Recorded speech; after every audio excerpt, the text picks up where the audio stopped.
नमस्कार साथियों, ज्ञान पंजाब के इस YouTube चैनल पर आप सबका स्वागत है। मेरा नाम है अजय और आशा करता हूं कि आप सब पूर्ण से स्वस्थ होंगे, मस्त होंगे और प्रसन्न होंगे। तो साथियों, जो भी हमारे ऐसे मित्र जो हमारे साथ यूजीसी नेट हिंदी की तैयारी कर रहे हैं, तो उनके लिए विशेष रूप से ये आज की वीडियो, जहां से आपको ये पता चल जाएगा कि हमें अपनी परीक्षा की तैयारी कैसे करनी है। क्योंकि बहुत सारे ऐसे विद्यार्थी होते हैं जिनके मन में बहुत सारे भ्रम रहते हैं, मिथ रहते हैं इस परीक्षा से संबंधित। तो आज इसी प्रकार के 10 मिथों की सच्चाई मैं आपको बताने वाला हूं। ठीक है, कि जब तक हमें परीक्षा से संबंधित ऐसे भ्रम रहेंगे, कंफ्यूजन रहेंगे, मिथ रहेंगे, तब तक हम इस परीक्षा में सफलता नहीं प्राप्त कर सकते। तो इन मिथकों से हमें बचना है, इन मिथकों की सच्चाई हमें जाननी होगी। ठीक है, कई विद्यार्थी इन मिथकों के चलते इस परीक्षा की तैयारी नहीं करते हैं। वो डरे से रहते हैं कि इस परीक्षा में पता नहीं क्या ही हो जाएगा। ठीक है, तो आज हम इन्हीं मिथकों पर बात करेंगे, ऐसे 10 मिथक जो यूजीसी नेट हिंदी की तैयारी में आपकी बाधा बनते हैं। ठीक है, तो चलें करते हैं शुरू आज की वीडियो को। तो साथियों, यहाँ पर पहला मिथक क्या है? पहला मिथक है कि यूजीसी नेट की तैयारी में केवल मोटी किताबें पढ़ना ही सफलता की गारंटी। ठीक है, कि मतलब जब आप टॉपर्स की बातें भी सुनते हैं तो कई टॉपर्स जो होते हैं, मतलब कि पहले अच्छे अंक प्राप्त कर लेते हैं, फिर बाद में वो बताते हैं कि हमने तो बहुत परिश्रम किया, बड़ी मोटी मोटी किताबें, बड़ी ये किताबें हमने पढ़ा, जबकि जबकि ऐसा कुछ नहीं होता है। इसमें क्या है कि मोटी किताबों से कुछ नहीं होता। अगर आप मोटी मोटी किताबें पढ़ रहे हैं तो ये जरूरी नहीं कि आप अपनी परीक्षा में सफलता प्राप्त कर ही लेंगे। आपको क्या है कि परीक्षा पास करने के लिए भारी भरकम और मोटी गाइड बुक्स पढ़ना अनिवार्य है, ऐसा नहीं है। सच्चाई क्या है? किताबों के आकार से ज्यादा महत्वपूर्ण है स्मार्ट स्टडी और सटीक रिवीजन करना। ठीक है, कि स्मार्ट स्टडी अच्छे से, आज देखो आज का युग क्या है, स्मार्ट एजुकेशन का युग है। ठीक है, आज का युग है, जो स्मार्ट व्यक्ति हो, जो स्मार्ट जिनकी थिंकिंग है, वो इस परीक्षा में सफलता प्राप्त करते हैं।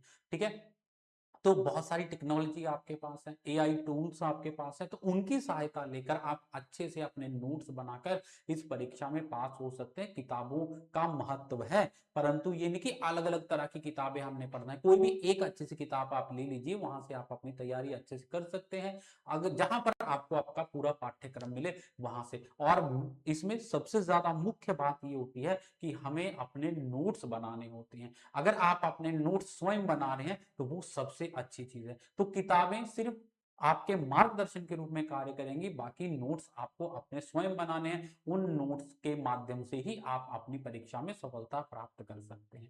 ठीक है, इसलिए अगर आप पाठ्यक्रम को कुशलता पूर्वक पूरे का पूरा कवर कर लेते हैं तो आप इस परीक्षा में सफलता प्राप्त कर सकते हैं। उसके बाद दूसरा मिथक क्या है कि केवल पेपर 2 हिंदी मजबूत होने से ही चयन पक्का हो जाता है। बहुत सारे विद्यार्थी सोचते हैं कि हम पूरे का पूरा ध्यान पेपर 2 जो हमारा होता है हिंदी विषय पर ज्यादा दें, क्योंकि सबसे ज्यादा प्रश्न यहीं से पूछे जाते हैं। बिल्कुल सही बात है, परंतु सिर्फ पेपर 2 पर ही ध्यान देने देते हैं जो विद्यार्थी, पेपर 1 की ओर जिनका ध्यान नहीं जाता है, तो वो भी यहाँ पर विफलता उनको मिलती है। ठीक है, सबसे बड़ी गलती यही की जाती है कि हम पेपर 1 को आसान समझते हैं, पेपर 2 को मुख्य रूप से उसी पर ध्यान हमारा केंद्रित रहता है। तो पेपर 1 और पेपर 2 दोनों को एक समान सा हमने पढ़ना है, दोनों को ध्यान देना है, क्योंकि पेपर 1 में ऐसे भी विषय होते हैं जिनको आपने पहले नहीं पढ़ा होता है। ठीक है, रीजनिंग होती है, टीचिंग एप्टीट्यूड होता है, तो वो रिसर्च होती है। तो ऐसे सब्जेक्ट्स जो हमने पहले कभी नहीं पढ़े होते हैं, तो वहां पर दिक्कत आती है। अपना विषय तो हमने फिर भी पढ़ा होता है ना, परंतु जो पेपर 1 के विषय होते हैं उनको भी हमने उसी प्रकार से पढ़ना है जैसे पेपर 2 को हम पढ़ते हैं। ठीक है, तो इसलिए जेआरएफ स्कोर करने के लिए पेपर 1 शिक्षण और शोध अभिवृत्ति अच्छा प्रदर्शन करना आपको बहुत जरूरी होता है। जिनका सपना जेआरएफ करना है, तो वहां पर आपको रिसर्च एप्टीट्यूड है ना, उसको टीचिंग एप्टीट्यूड, रिसर्च, उस सबको विषयों को अच्छे से पढ़ना होता है। तो वहां पर अगर आप अच्छा प्रदर्शन करते हैं तो ही आपको जेआरएफ मिलता है। तो इसलिए पेपर 1 बहुत ज्यादा महत्वपूर्ण है। पेपर 1 की भी तैयारी वैसे ही करनी है जैसे हम पेपर 2 की तैयारी करते हैं।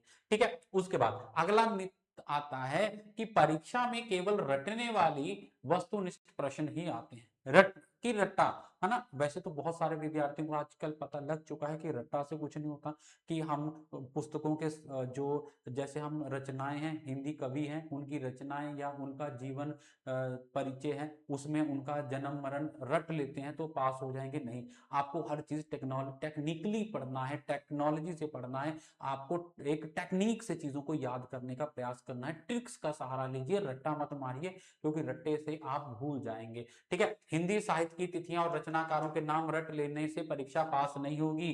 तो आपको क्या करना है कि अब आपको अपनी समझ जो है उसको बढ़ाना है, समझ से पढ़ना है, समझ कर पढ़ना है। ठीक है, अगर आप समझ कर पढ़ेंगे तभी प्रश्नों के उत्तर देने में सक्षम रहेंगे। उसके बाद आता है हमारे पास कि मूल टेक्स्ट, उपन्यास, नाटक, कहानियां पढ़ना जरूरी नहीं है। तो ये चीज कि हाँ, सबसे बड़ी गलती विद्यार्थी क्या करते हैं कि एमसीक्यूज करेंगे, कोई भी उपन्यास है उसका एमसीक्यूज कर लेंगे, कोई भी कहानी है उसके एमसीक्यूज कर लेंगे, वो सोचते हैं कि एमसीक्यूज ही पूछे जाएंगे, परंतु नहीं। जब तक आपको मूल टेक्स्ट के बारे में, जो मूल उपन्यास है उसके बारे में आपको नहीं पता है, तो आप प्रश्नों के उत्तर नहीं दे पाएंगे। ठीक है, इसलिए सबसे अच्छा है कि आपके पास जो मूल विषय है, अर्थात आपके पास जो उपन्यास है उसको विस्तृत विस्तार से आपको पढ़ना है। ठीक है, कोई भी कहानी है उसको विस्तार से पढ़ना है, हिंदी के जितने भी निबंध हैं उनको विस्तार पूर्वक आपको पढ़ना होगा, तभी आप उससे संबंधित सभी प्रश्नों के उत्तर देने में सक्षम रहेंगे। ठीक है, इसलिए ये तो भूल ही जाइए कि सिर्फ एमसीक्यू से हम पास हो जाएंगे, नहीं। कोई भी रचना है उसके हमने पात्रों को, उनके कथन, जब हम कैसे पता चलेगा, जब हम मूल जो पाठ है उसको पढ़ेंगे, कोई भी कहानी है उसको हम पढ़ेंगे। तो अगर जरूरी नहीं कि आप किताबें खरीदें, नेट पे आपको पूरी की पूरी कहानियां मिल जाती है, तो वहां से पीडीएफ डाउनलोड करके आप पढ़ सकते हैं, उपन्यास पढ़ सकते हैं, विस्तार पूर्वक अच्छे से पढ़िए, और जो जो चीजें आपको महत्वपूर्ण लगती है उनको अंडरलाइन कीजिए, हाईलाइट करके रखिए, तभी आप जो है परीक्षा में अच्छे अंक प्राप्त कर पाएंगे। उसके बाद पिछले वर्षों के प्रश्न पत्र पीवाईक्यूज बेकार हो चुके हैं। कई विद्यार्थी सोचते हैं कि जो प्रश्न पहले आ चुके हैं दोबारा थोड़ा आएंगे, तो पीवाईक्यूज पर ध्यान नहीं देते हैं, ऐसा नहीं। पीवाईक्यूज महत्वपूर्ण होते हैं, पीवाईक्यूज पर आपको ध्यान देना आवश्यक है। पीवाईक्यूज जितने भी है पिछले 4-5 वर्षों की पीवाईक्यूज को अच्छे से, उनके प्रश्नों को समझ लीजिए, अगर दोबारा से वहां से प्रश्न पूछा जाता है तो आप उसका उत्तर दे सके, क्योंकि रिपीट होते हैं बार बार प्रश्न। ठीक है, इसलिए पिछले वर्षों के जो प्रश्न पत्र होते हैं वो बेकार कभी नहीं होते, वही आपकी सफलता की एक सीढ़ी है। ठीक है, उसके बाद हमारे पास आता है हिंदी का पाठ्यक्रम बहुत बड़ा है, इसे पूरा नहीं किया जा सकता। ये भी हम सोचते हैं कि कई कहते हैं कि साहित्य है, लिटरेचर है, बहुत विस्तृत है, इसको पूरा नहीं करना असंभव है ना, ये तो समुद्र के समान है। बिल्कुल समुद्र के समान है, हम पूरा नहीं पढ़ सकते, परंतु उस जे पूरा नहीं पढ़ना हमने, पर जितना हमें पास होने के लिए आवश्यक है उतना तो पढ़ सकते हैं। कि आपके पास 10 यूनिट्स हैं, ठीक है, उन 10 यूनिट्स को आप जैसे जैसे आपके पाठ्यक्रम में दिया गया उस पाठ्यक्रम के अनुरूप आप पढ़ते जाएंगे तो आपकी तैयारी अच्छे से हो जाएगी। ठीक है, रणनीति बनाइए, आपको क्या करना है कि प्रश्नों को आपको यूनिट्स को डिवाइड कर लीजिए, 10-12 हाई वेटेज टॉपिक्स को पहले तैयार कर लीजिए, और उसके बाद आप अपने जो बाकी विषयों को कीजिए। आपको पता है कि कौन कौन से यूनिट्स बहुत महत्वपूर्ण है, इससे भी इस पेपर में वीडियो बना दूंगा, कौन कौन से टॉपिक मैंने आपको बताए थे और कौन सी यूनिट सबसे ज्यादा महत्वपूर्ण है, वहां पर भी हम चर्चा करेंगे। तो वहां से उन यूनिट्स को आप पहले पढ़ लीजिए, बाकी यूनिट्स को आप बाद में पढ़ सकते हैं। पढ़नी सभी है, परंतु पहले जो रिपीट हो रहे हैं, बार बार पीवाईक्यूज में टॉपिक रिपीट हो रहे हैं, उन टॉपिक्स पर ज्यादा ध्यान दीजिए। ठीक है, उसके बाद हमारे पास एक मिथक आता है कि मात्र कोचिंग लेने से ही परीक्षा पास हो जाती है। ये सबसे बड़ा मिथ है कि बड़े बड़े इंस्टीट्यूट्स में जाके विद्यार्थी कोचिंग लेते हैं और उनका ये होता है कि ज्यादा पैसे हम खर्चेंगे, ज्यादा हम बड़े इंस्टीट्यूट में कोचिंग लेंगे तो ही पास होंगे, ऐसा नहीं है। कोचिंग आपको मार्गदर्शन करेगा। हमारे पास विद्यार्थी आते हैं, अधिकतर विद्यार्थी इसीलिए रह जाते हैं क्योंकि उनको ये होता है कि सिर्फ कोचिंग लेना ही पर्याप्त है। कोचिंग के साथ आपको मेहनत भी करनी होती है। कोचिंग आपको सिर्फ मार्गदर्शन करेगा, आपको बताएगा, आपको मटेरियल प्रोवाइड करेगा, जैसे कि हम मटेरियल प्रोवाइड करते हैं, आपको मार्गदर्शन देंगे कि इस तरह से आपको करना, इस तरह से आपको करना है, परंतु करना किसको है, आपको ही करना है। ठीक है, तो आत्म सेल्फ स्टडी भी आपको जरूरी है, पर यह भी नहीं है कि बिना कोचिंग के आप सिर्फ सेल्फ स्टडी करें तो भी पास हो जाएंगे। जब हमें कोई निर्देश, हमें यही नहीं पता कि किस दिशा में हमने जाना है, तो हम कभी भी अपनी मंजिल तक नहीं पहुंचेंगे। इसलिए आप जो है एक निर्देशक आपके पास होना चाहिए जो आपको दिशा निर्देश दे सके, आपको आपकी मंजिल तक पहुंचा सके। इसलिए कोचिंग सेंटर्स में जाइए, आप जहां आपको अच्छा लगता है तो निर्देश देने वाला कोई होना चाहिए, कोई गाइड करने वाला आपको होना चाहिए, है ना। तो गाइड जरूरी है, तो गाइड आपको ही आपकी मंजिल तक पहुंचाएंगे। उसके बाद आता है कि प्रथम प्रयास में जेआरएफ निकलना मुमकिन नहीं। ये भी मिथ है कि प्रथम बार जेआरएफ है तो हम निकाल नहीं पाएंगे, ऐसा कुछ नहीं है। ठीक है, कि आप विद्यार्थी कहते हैं कि 2-3 हमें प्रयास करने पड़ेंगे तभी हम पास हो पाएंगे।